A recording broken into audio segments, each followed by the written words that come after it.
Bonjour, dans cette vidéo, je te propose de corriger ensemble ces 3 exercices sur les pourcentages. Appuie sur pause, cherche-les de ton côté et lorsque tu as terminé, reprends la lecture de la vidéo pour la correction. On corrige. Dans l'exercice numéro 1, j'ai repassé en rouge les données numériques. On a demandé à 575 adolescents s'ils pratiquaient régulièrement un sport. 28% ont répondu non. On nous demande combien d'adolescents ne pratiquent pas régulièrement un sport et combien d'adolescents en pratiquent régulièrement un. Je sais que 28% de 575 adolescents ont répondu non.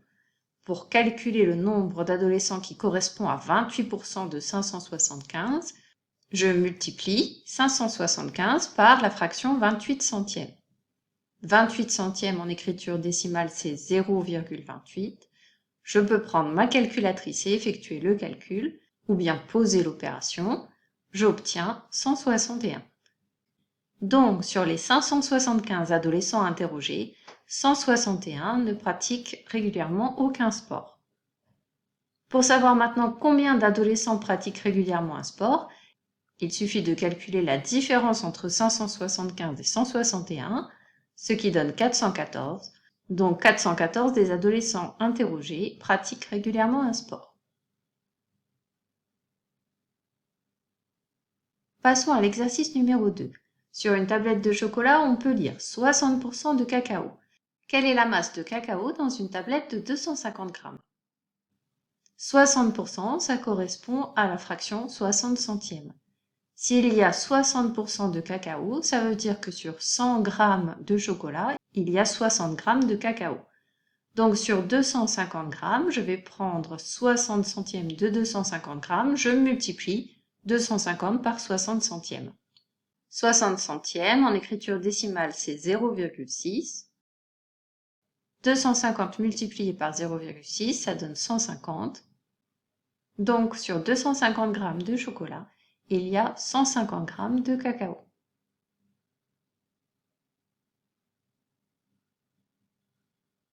Et enfin, le dernier exercice, dans un collège de 400 élèves, 75% des élèves sont demi-pensionnaires. Combien y a-t-il de demi-pensionnaires dans ce collège? 75%, ça correspond à la fraction 75 centièmes. En écriture décimale 0,75, c'est également l'écriture décimale de la fraction 3 quarts. Donc multiplié par 75 centièmes, c'est multiplié par 3 quarts.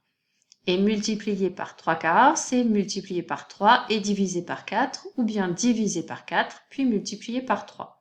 C'est la méthode la plus rapide ici. Cette méthode, on l'a détaillée dans le cours fraction d'une quantité.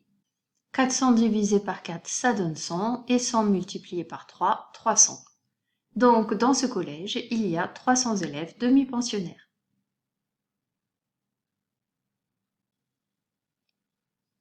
On vient de finir de corriger nos 3 exercices. À bientôt pour une prochaine vidéo.